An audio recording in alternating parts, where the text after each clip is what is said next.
నిమ్మకాయ ఆరోగ్యానికి చేసే మేలు అంతా ఇంత కాదు. నిమ్మకాయలో శరీరానికి ఉపయోగపడే అనేక పోషకాలు లభిస్తాయి. ప్రతిరోజు ఓ గ్లాస్ నిమ్మరసం తాగితే ఎన్నో సమస్యలు కంట్రోల్ అవుతాయి. డీహైడ్రేషన్ బారిన పడకుండా ఉంటారు.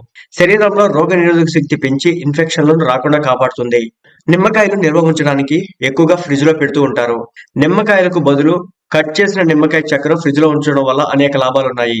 ఫ్రిడ్జ్ లో ఆహారాలు పాడవకుండా చేయడంలో నిమ్మకాయ సహాయపడుతుంది. నిమ్మకాయలో యాంటీ బ్యాక్టీరియల్ లక్షణాలు అనేకవి ఎక్కువగా ఉంటాయి. ఫ్రిడ్జ్ లో ఉన్న వైరస్లు, బ్యాక్టీరియా ఇన్ఫెక్షన్ల ప్రమాదం పెరగకుండా అడ్డుకుంటాయి. ఫ్రిడ్జ్ లో ఉండే గాలిని సైతం శుభ్రం చేస్తాయి. సాధారణంగా ఫ్రిడ్జ్ లో చాలా రకాల ఆహార పదార్థాలను ఎక్కువసేపు ఉంచుతాం. వీటి వల్ల ఆహారాలు అనేవి త్వరగా పాడైపోతాయి. దీంతో ఫ్రిడ్జ్ నుంచి కూడా దుర్వాసన వస్తుంది. ఇలా ఫ్రిడ్జ్ దుర్వాసన రాకుండా చేయడంలో నిమ్మ చెక్క సహాయపడుతుంది. అదేవిధంగా ఆహారాలు కూడా త్వరగా పాడవకుండా ఎక్కువసేపు ఫ్రెష్ గా ఉంటాయి. ఇందుకు కారణం నిమ్మకాయల్లో ఉండే యాంటీ ఆక్సిడెంట్లే. ఫ్రిడ్జ్ లో నుంచి వచ్చే గాలి కూడా తాజాగా ఉంటుంది. ఇన్ఫెక్షన్ లో వచ్చే వ్యాప్తిని కంట్రోల్ చేస్తుంది.